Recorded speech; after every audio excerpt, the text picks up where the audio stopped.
Get your life back to normal. Lonnie with Restore It, Restoration.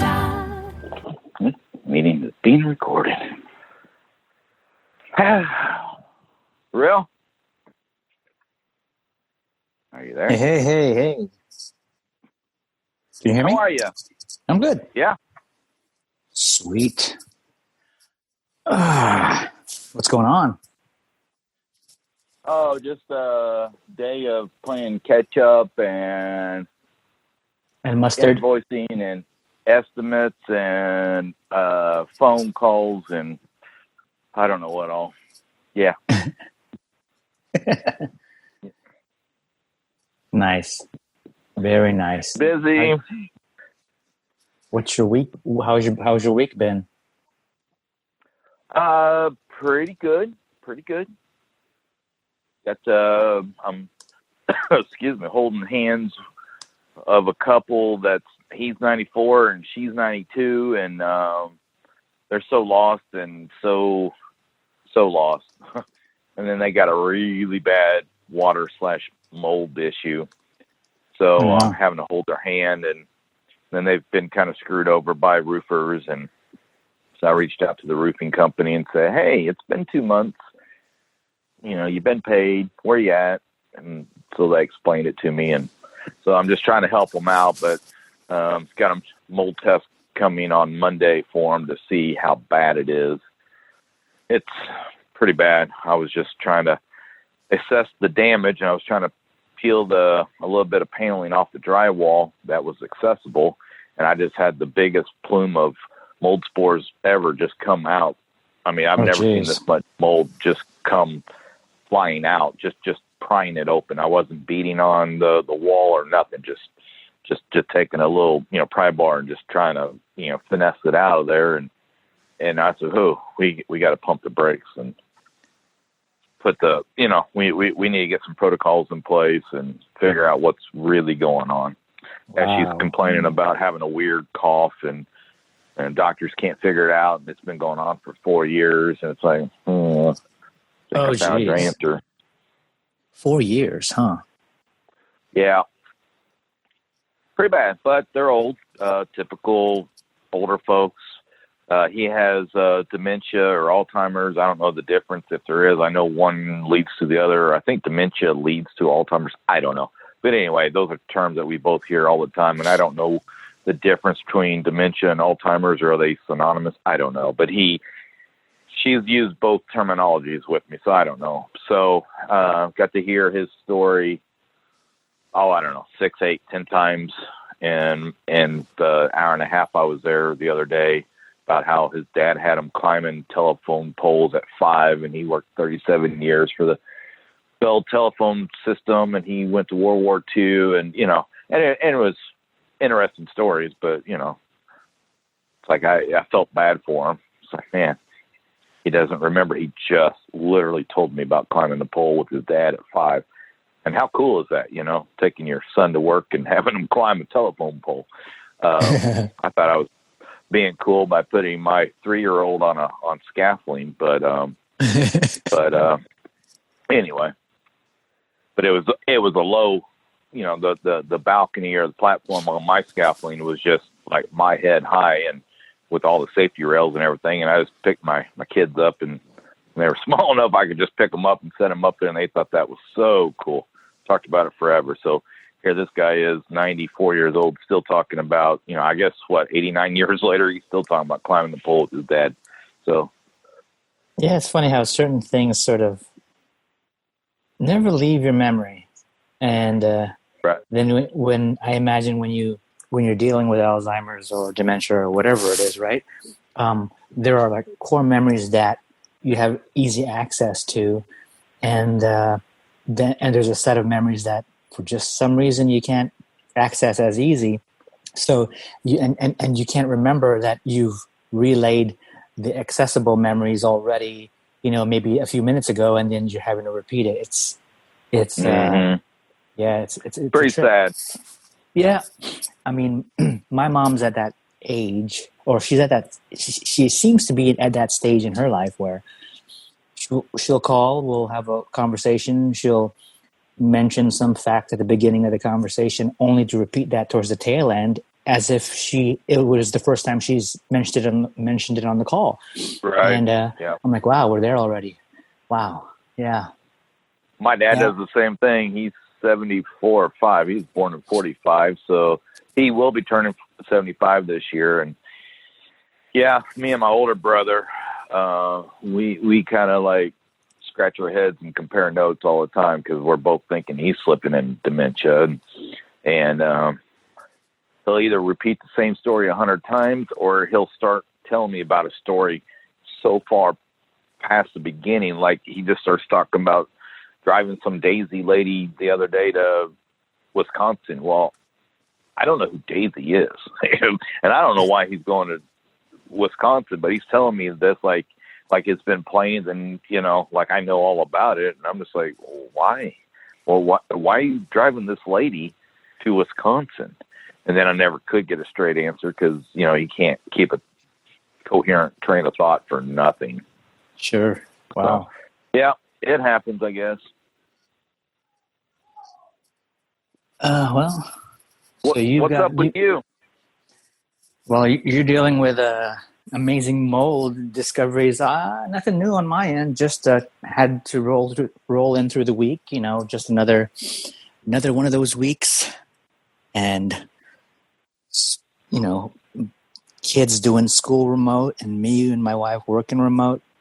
But you know, we had started the week with really bad air quality because all of California was burning. And then I think as it always does. Yeah. And then I think late Monday or even Tuesday, it improved dramatically, at least in our area. So that meant, you know, we didn't need to keep all the windows shut and the AC sort of running. Now we can shut off the AC and keep the windows open. Go outside, have the kids ride their bike, go outside, you know, grill. Yeah. Right. Yeah. So that's pretty much it. Staying busy. I did have you would think a smart person like you would figure out how to move out of California. It's either always quaking or burning, one or the other. Then I've fooled you for thinking that I'm a smart person like myself. Mm-hmm. Yeah. I had a little thing at the beginning of the week. It was called a birthday. So. Oh yeah, yep. Sunday, right? Yeah. I got I got older ribs for you. Yeah, you did. Thank you very much. You don't realize that I was also doing a rack of ribs on the grill as well and other things. So, but I just was too lazy to snap a photo and share that. Yeah. You had 3 going. Well, I did 3 racks of ribs. Yep. I did a pork shoulder on Saturday and 3 racks of ribs on Sunday. And yeah. How did they turn out? I like the grill. Awesome. I used Anna's rib rub recipe and apple cider vinegar on both. And man, they both turned out really good. I finally had to throw away half the rack of ribs because about yesterday they were just way too dry. Ew. Oh. Yeah. They were dry just from sitting in the refrigerator for 4 or 5 days. Sure. I wonder if there's a fix for that. How do you get them nice and moist after it being stored in the refrigerator? I never did this. I've done it with other stuff in the past. Take a damp, wet paper towel and lay it over the top of it when you reheat it. And I should have done that, but I probably 2 full racks of ribs over, Sunday through Wednesday. And they were so fall off the bone tender and nice. When you're hiring someone to clean your carpets, you're probably assuming that they're using better equipment and better cleaning solutions than you would. Unfortunately, this is not always the case. Their equipment should heat the water to 200 degrees to ensure that your carpets are not only clean, but disinfected. Next time you hire someone to clean your carpet or tile, ask them how hot their water gets. If they don't know or it's less than 200 degrees, send them back and call me, Lonnie Beecham, with Restore It Restoration. I'll get your carpets done right and your life back to normal. Yeah. How long do they take to? How long did the 3 take to smoke for it to be ready to consume? Well, you can do 1 rack or 15 racks in the same amount of time. I do the 3-2-1 method. So I roast or smoke it for 3 hours with meat side. Bone. Bone side down, and then I wrap it in aluminum foil for 2 hours, and then smoke it again for another hour, and keep it spritzed with that apple cider vinegar. Oh, Turns out real nice and juicy and tender.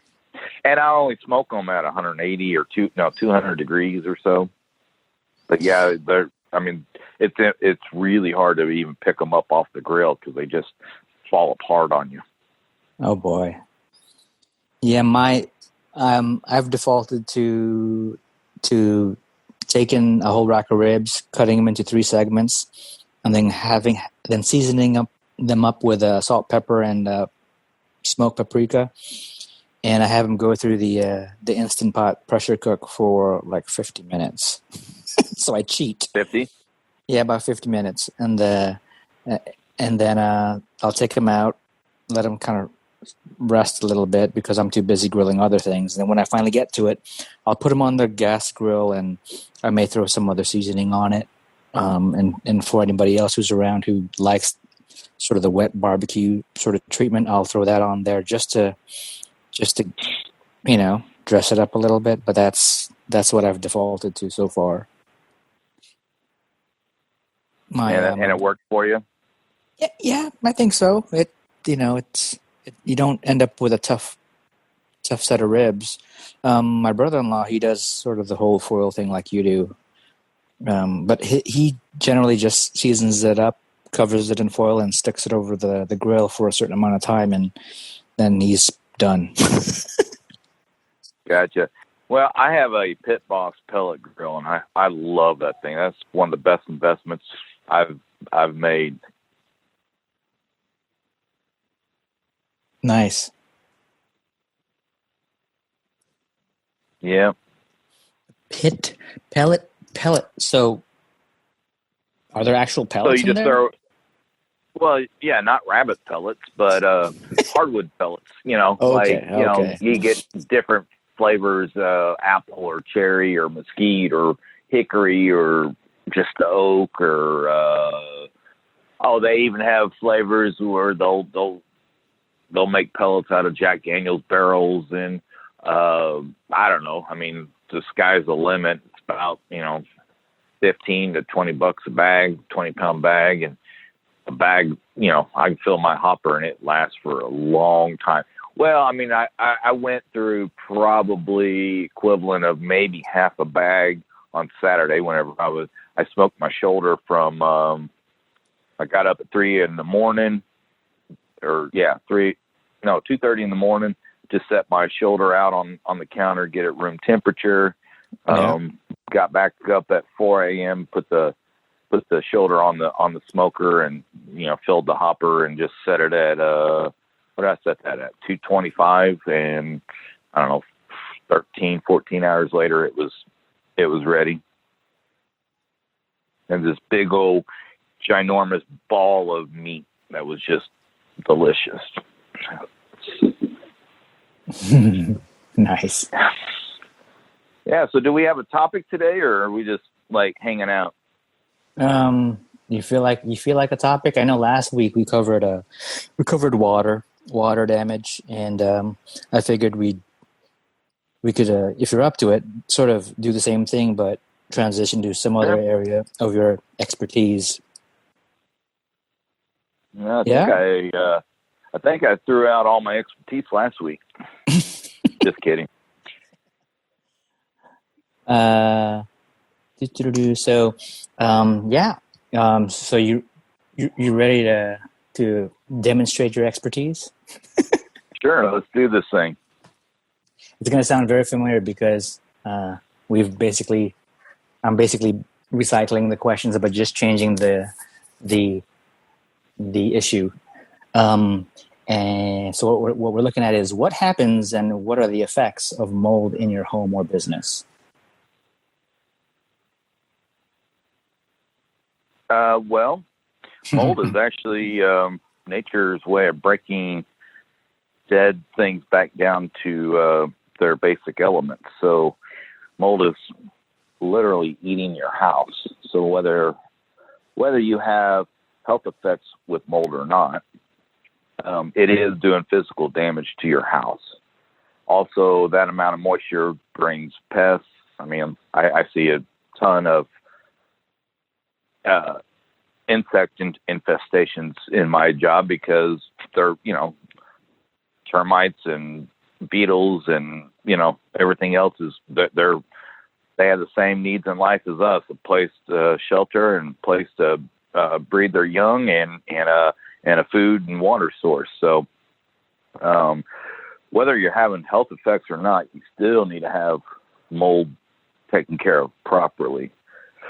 In fact, for example, I'm dealing with a very nice high-end custom home. They've lived there 4 or 5 years, brand new house, like they built the house and everything. Just so happens it's my builder, that built my house, built their home as well. So, so from day one, their windows have been leaking. And a couple weeks ago, they, got in contact with me and shot me some photos of a type of mold. It looked almost like a caterpillar cocoon, but I was getting like iPhone pictures and I was like, I have no idea what that is. And so it turns out we get the mold test and everything and mold reports and everything in. It's, all molds are breaking down the structure, but this particular one is one that's indicative of rotted wood coming through, and it's seeping through the gaps and the cracks around the window framing and the wall. And it's a high-end 4-season porch. So they wanted like a traditional deck look. So they have that composite wood out there, but then they wanted, so they have windows I've never seen in 18 years. And the mold guy that, was out there, he's been doing this for home inspections and stuff for 25 years. He's never seen these windows and doors. They're just clear plastic. And so we were out there with the garden hose and spraying everything down. And we were finding all kinds of leaks from either poor install, poor window design, I don't know, something was going on. So, and this deck area is actually, it has a 15-foot tall ceiling out there, and it's sloped, and it's a gorgeous area. And so we climb up on a ladder and look on the second. They have 3 levels of windows back there, and the windowsill above what we could see from the floor. Oh man, they had tons of. I should send you these photos, but tons of this crystalline stuff coming out. There's so much mold behind the walls that it's just coming out and through the cracks.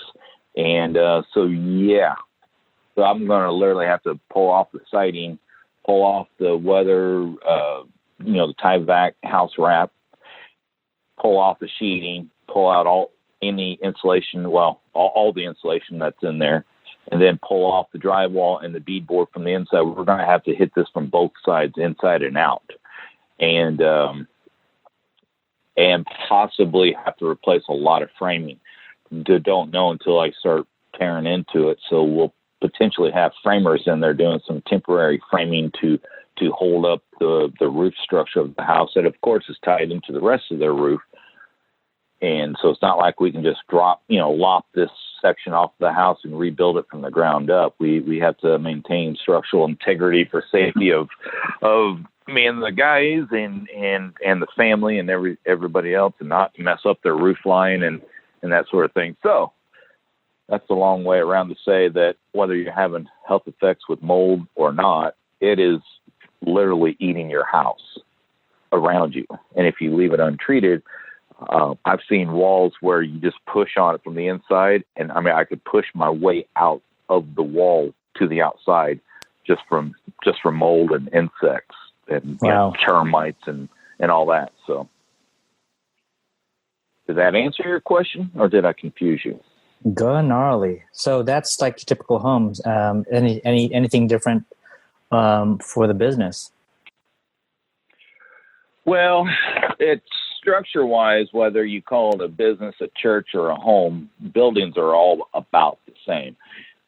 Businesses, due to codes, are supposed to be, but they're not always.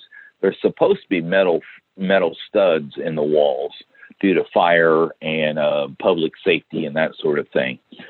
Not just because it's supposed to be by code does not mean there's not wood behind the wall, but it's still the same thing with the drywall. And every building has sheeting and has Tyvek wrap, and then they may have brick, or at least with siding, I can pop siding off and put it right back on. But I get in situations where the brick is the veneer outside, but behind that the sheeting is so bad, and then we got to determine, is it worth tearing the brick off or just cutting out the sheeting from inside and spray foaming it, or putting it back together slightly different. The bigger concern with commercial buildings is the health effects of the public. You never know how, just because this person over here isn't having a health effect due to mold, the next patron that comes in could, or someone else in the office could, and a lot of times in a business, whether people truly have mold illnesses related to this or not, they always seem to have a lot of health effects. So usually when I'm in a business dealing with mold, it's the employees driving the bus, because the employer's scared of getting sued, because they're talking about, my neck and my back. They're just making up a lot of ailments, and just to appease them, they'll just have me come in and do what we got to do. Against, a lot of business owners don't want to spend that kind of money, but they also don't want lawsuits and that sort of thing. So really, it's all the same. You just got to keep the public in mind with a public building. A commercial building, anybody could come in. So that's about the biggest difference. Gotcha. Cool. So, you talked about in that example where there was a whole lot of ripping things out and approaching things from inside and out and having structural support and all that stuff. But for folks who, don't hear that, or don't know that,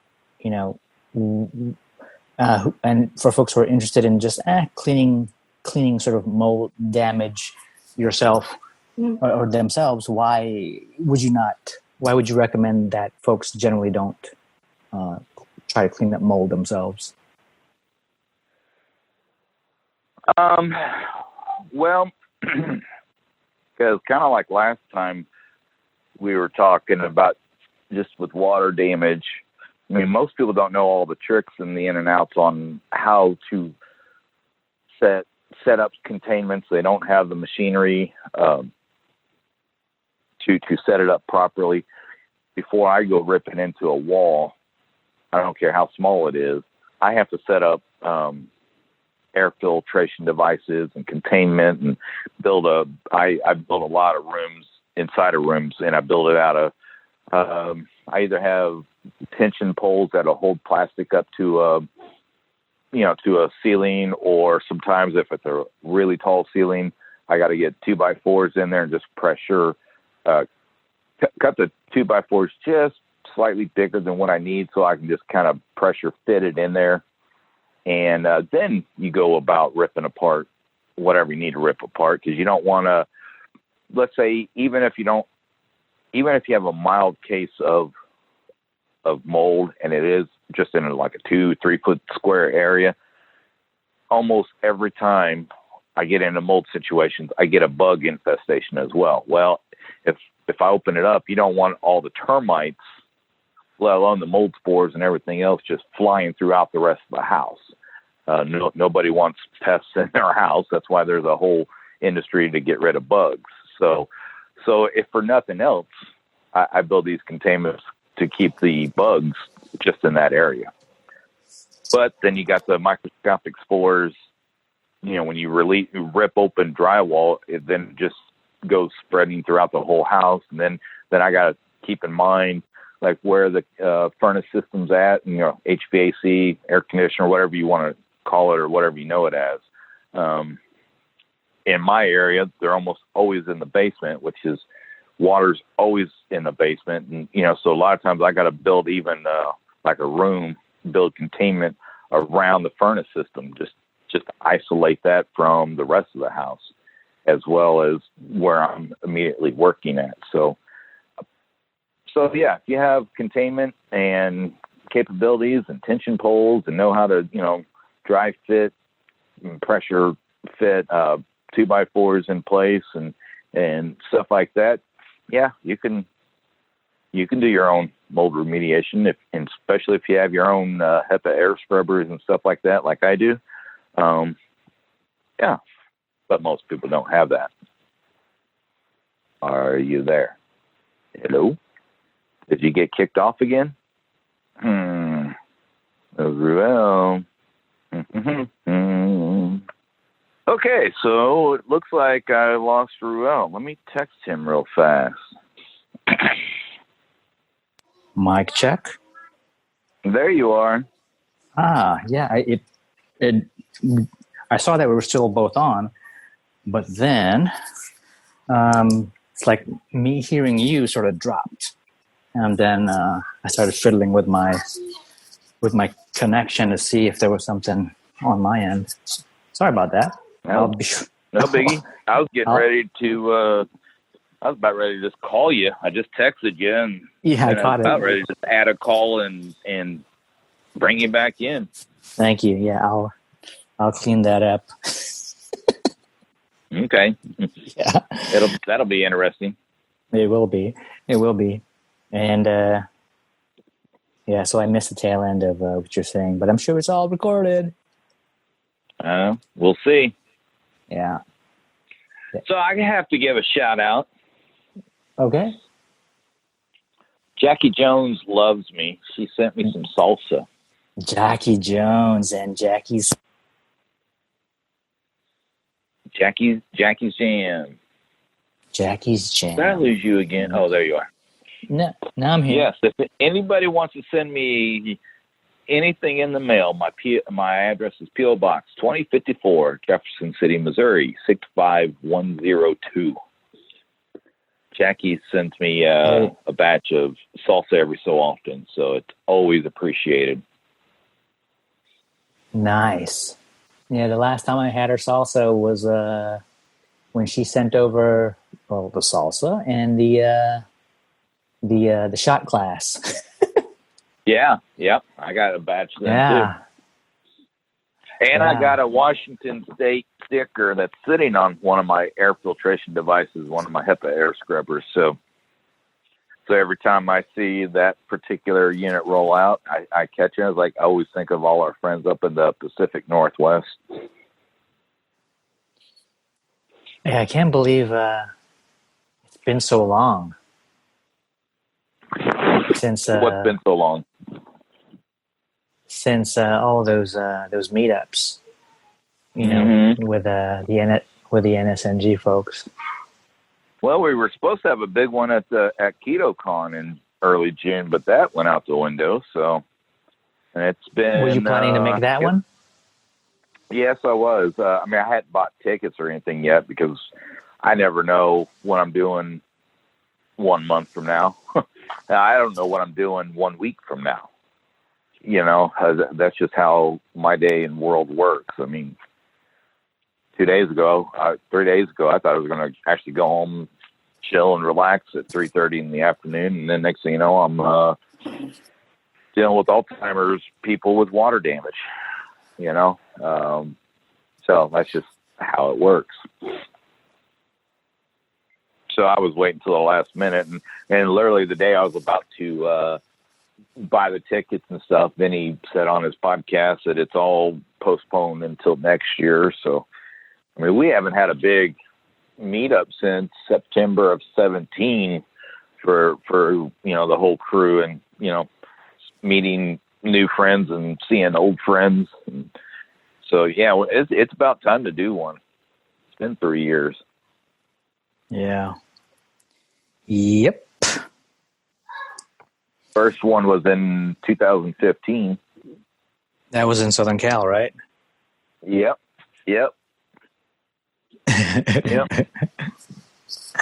Wow. My God. 5 years ago? Yep. Seems a lot longer, though. Yeah. God. It's a long time ago. Huh. Anyways. So what do you what'd you think of the mold topic and questions this time around for this? Well, mold is gold. Mold is gold, and we still need to put that on a T-shirt, but you don't want to be wearing it around customers. Right. No, I shouldn't say that, but I mean, there is a saying in our industry. Yeah.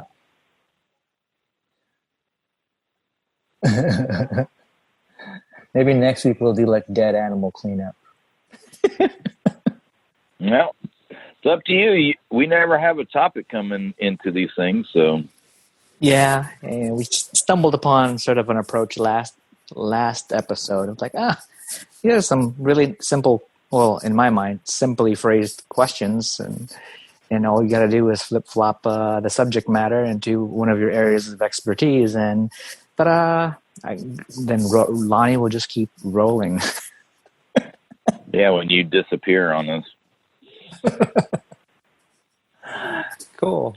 It's all good. Yeah. And I was chatting with who the heck was I chatting with? I was chatting with somebody, and every now and then I like to name drop and say, I have a friend who runs a cleanup business, water damage and mold remediation, dead animal cleanup, carpets, grout, and all this good stuff, right? And so I drop your name and stuff, and your business and what you do, and then we talk about dead animal cleanup, and then the idea of what about like accident cleanup, where people are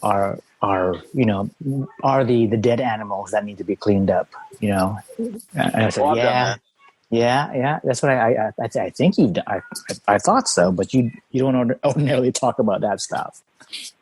Well, it's not polite to talk about, and B, I don't do it for, I did it whenever I was with Service Master, but I was never comfortable with the human side of it. Now I mean, every day of my job, I mean, do you know what it's like standing in 1 foot of sewage water? I mean, it's pretty gross. So the gross factor doesn't turn me at all. It's the human elements, and there's nuances to trauma. It's called trauma cleanup. And there's some companies that is all they do is trauma cleanup, from suicides to homicides to, it's mainly those two. And, or just natural passings.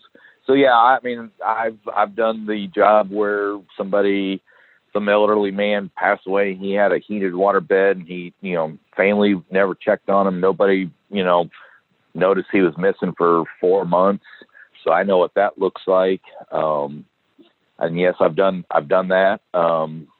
I've done some one homicide, but mostly suicides. And then there's nuances with the insurance. And that's the biggest reason why I don't do it as a business, because most of what I see is suicide, and insurance will pay me to gut everything that, cut out the sheetrock, the floors, the subfloors, tear it all apart, but they won't pay me to clean the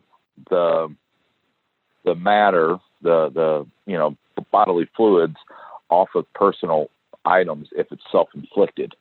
So when somebody, commits suicide and they're and it's with a gun of any kind, then there's just spray and stuff that goes everywhere. So it's hard for me to say, oh, sorry about your husband, but you owe me, sign a piece of paper so I can bill your insurance. You're going to have to pay me your $1,000 deductible. And then, at $300 an hour, you're going to have to pay me and my guys $300 per man to sit and clean your cleanable items. And, they're out $4 or $5 grand on top of the $1,000 deductible. And then they're left with a house that's just cut up. So that's why I don't do it. It's not the gore factor does not faze me at all. I'm wearing full PPE, full face respirator, Tyvek suit, heavy duty, not the light duty, pure PPE, rubber boots, gloves, taped off at the wrist, you name it, the whole shebang. So when you're standing, looking at a spleen on the floor, yes, I've done it, and you got to put it in the red bag, biohazard bag, and then, special company has to come in, so you got to coordinate, them coming in. So meanwhile, you double, triple bag these biohazard red bags, and then got to deal with the stench of it for a while until they can come and pick it up. I don't do it anymore. I have all my vaccinations and stuff like that for it due to sewage, but so there are some companies that's all they do is that. And I don't know how they keep help. I don't know how they deal with the emotional human element of it, of the people left behind, whether it's a suicide, a homicide, or just a passing, so. Gnarly. Now, they don't do cars. I'll just tell you right now, if somebody's decapitated in a car wreck, they don't even have guys like us come in, because by the time we tear everything apart, they just total out the car every time. So now I have cleaned out. I had some weird situation where a 4-door Dodge Mega Cab, big old truck, somehow they had a stray cat get closed up in the truck on the day they were leaving for vacation for 2 weeks or something. They come back, drive their truck around, there's a dead cat laying in the back of the floorboard. And we did that and treated that. Wow. And, they were happy. So yeah, you can say I've done trauma cleanup, but I don't do it anymore. And mainly because I think the reason why I don't do it, well, actually I know it is the reason. The very first one after I went to class, got certified, got trained, and all that, the very first call we go out to, I was the point, being the manager of 2 locations for Service Master. I'll never forget the very first trauma cleanup I did was an 82-year-old man. He was terminally ill with cancer. He took his own life with a shotgun, and mom was in full on Alzheimer's, and or the surviving spouse. I call her mama, but some other 90-year-old lady found him, and I'm standing there talking to the whole family. He had a 75-year-old brother that was bawling like a baby, and that just broke my heart. And I'm standing there and talking, and then this surviving spouse kept saying, his name was Earl, And she kept saying, "This looks important. Where's Earl?" And that broke my heart whenever it's like, I'm here because of Earl. And watching his 75-year-old brother cry, and then all his kids, everybody was sitting right there listening to me talk, and they were all asking me questions. And I felt real horrible about saying, "So, ma'am, you need to sign my little piece of paper that authorizes me to go to work and do what I got to do." And I've done several traumas, but yeah, that one was my very first one, and that one broke my heart. But I was there to work, and I was there to do what I had to do, and had the crew sitting up there. I said, "Just sit here and hang out till you see me, until I say it's time to go to work." And they just, for 45 minutes, they just sat out there and hung out in the trucks and, gearing up, getting ready to go. And then I finally came out and told them, like, "Okay, here we go. It's a sad one, but let's do this." And of course, it was in his tool room, and that one was the first eye opener, where like the insurance company wasn't going to pay us to clean his sockets and his wrenches and the stuff like that, but they'll pay us to rip everything else apart. But we had to get through all his tools and, drill presses and stuff like that. And, so that's why I don't do that anymore. Oh boy. So yeah, maybe you next didn't week. know what you were gonna. You didn't know what you were gonna get into when you mentioned that one. Yeah, really. But you don't go out intending to deal with human, remains and stuff. But I mean, does it ever cross your mind, like someone's called you to look for like the dead raccoon in between the walls, and then then something else crops up and on sort of that originated as a human? No. Are you asking me if I've ever found like a femur? No, I've never found body parts that weren't expected. Now, every time I crawl into a crawl space, I always think of John Wayne Gacy, the serial killer in Chicago that buried 33 young boys and men in his crawl space. That really does honestly cross my mind every time I crawl in a crawl space. And, yeah, don't ask me why, but it does. I'm like, who is this guy? Why am I in his crawl space? But now most people thankfully aren't creepy like that, but it does cross my mind. It's like, I wonder what I will find in here. I do find other too much television leaves the mind to get really, really creative. Like that one incident where you were in a really tight crawl space, and then the most stinkiest dead animal showed up or fell on you or something. What if it was? Oh, the living one fell on me. Oh God, that was just a couple months ago. Yeah, so it's like, thank God it's not human. Right. I was like, what are you doing down here? But yeah, that's just, day at the office for me. Cool. That's awesome. Well, thanks for sharing. Thanks for letting the 434 listeners know more about what's involved with the mold world, the world of Lonnie, the mold is gold world. Yeah, actually, if you are a listener and you listened, shoot me a Facebook Messenger. I'm just curious how many people really do listen. There you go, Melody. I didn't hear what you're laughing at. Oh, I said, there you go, like Melody. Yeah, like Melody, just out of the blue. Yeah.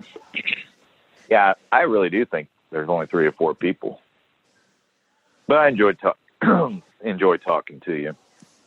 Yeah. So, someone has to. I'm sure your wife gets tired of talking to you. Well, it's refreshing because otherwise I'm just talking to myself. Into a mic. Nobody listening. All by myself. It's funny because I'm still trying to catch up on episodes on the other podcast to be current. Well, you're on a run. Like all of a sudden, you're dropping one like every few days now. They're dated like to one today was from June or something. Isn't that great? Telling everybody that you're locked and loaded, basically.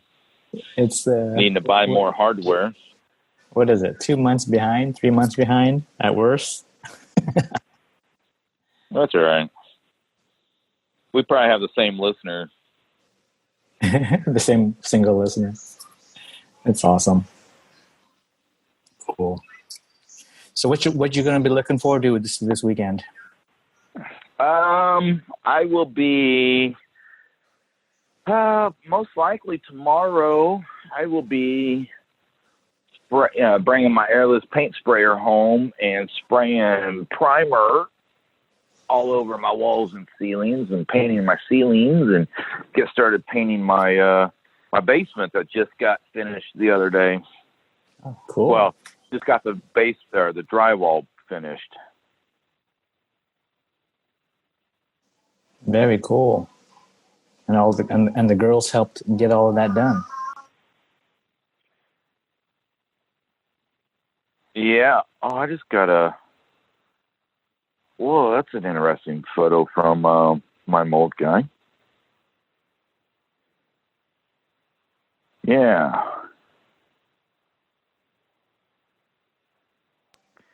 Sending me pictures of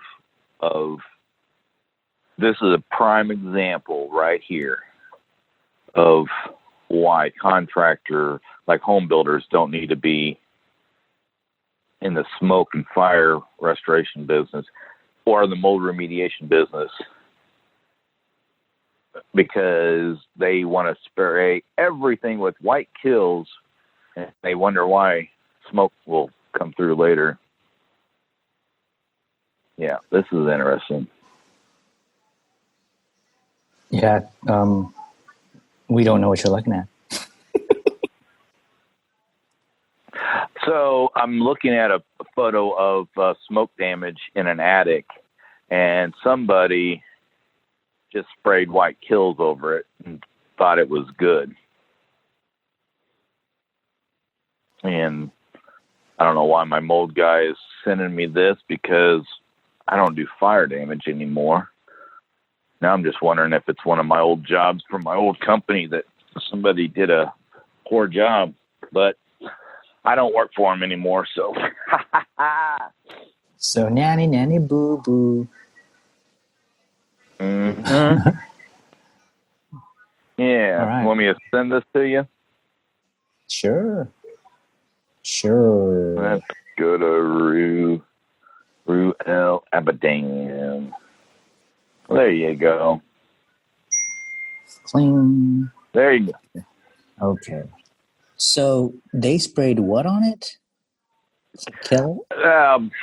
Kills. It's a Kills. primer that's supposed to cover smoke damage, and apparently it was in an attic, and that's why, like, restoration companies, we don't.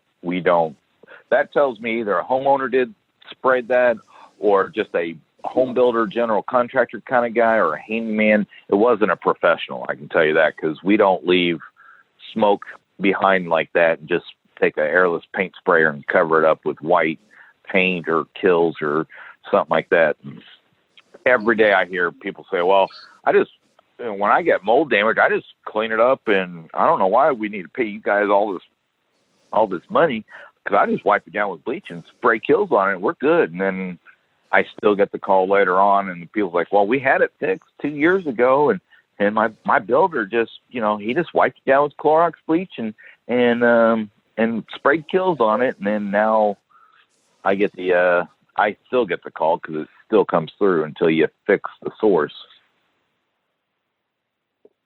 Wow. Yeah, I see it. It's just a mask. It's not Right. It becomes a whole different issue on top of a previous issue. Wonderful. Right. Great especially job. whenever insurance is going to be paying for it anyway. Why not just have it done right? I'm talking about it in fire damage. Mold is not Sure. really hardly ever covered by insurance, but in fire damage, it's always covered by insurance. And unless it's an intentional felony, arson, then it's not covered. But yeah. All right. But yeah, all these people, they don't want to pay, all the money to a fire restoration guy to pull all the insulation out of the attic. And see that photo that you just saw, and I wished I could describe this better to the listeners, the three that are listening. But we would have pulled all the insulation out, and we would have dry ice blasted or soda blasted that whole attic space. And it would have been spotless, looking brand new, and or we would have pulled the whole roof off, trusses and all, and sheeting, and shingles and gutters and drip edge and downspouts, and then get through the shingles, and then the tar paper or whatever vapor barrier that you have underneath it, and then pulled that section of sheeting off the rafters. And if it was charred bad enough, we've had cranes in there just lifting the rafters off one by one. So somebody didn't want to do that. They wanted to pay some handyman $25 an hour to go and just spray it with Kills and call it good. Yeah. Well, this is gonna be helpful for somebody listening who hopefully doesn't encounter, smoke and fire damage personally, or they may know somebody who goes through it, and then they could sort of. Oh, we all know somebody that's had a house fire. We all do. I mean, yeah, they're common. In my little town right here, we average 122 call outs from the fire department in a year. So that's on average about 2 a week. Now, wow. it could be they show up and the homeowners already have it all put out, but someone had called 911, or it could be a 4-alarm fire where they're bringing in, multiple jurisdictions to come fight a, big commercial building or something like that. So, but yeah, Jeff City, Missouri has 122 on average fires that is reported. Now there's a lot that happen that people just smother out and, don't report it. They just put a towel over the grease fire, or, dump baking soda or something like that on the grease fire and never report it, but they still got a house full of smoke. So yep. All right. Very cool. Well, see, we don't even talk about fire. You didn't even know I probably ever touched fires, did you? Yeah, I didn't. I'm gonna have to put that in the to-dos to pick your brain further on. Fire, smoke, flood. What do you guys call those? Brown sharks or brown trout? Sewage damage? Yeah, that'll be a good one. I have to pick one of those wonderful topics and do that next week. Cool. Well, yeah. Let's wrap it up. All right. And roll into the weekend.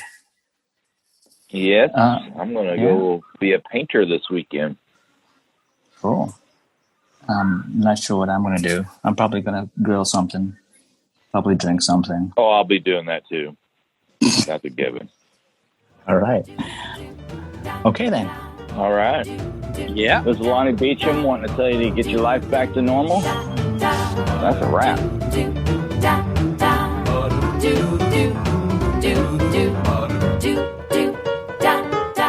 Go get your life back to normal. Lonnie with Restore It Restoration. This has been another Coffee with Heavy Cream production.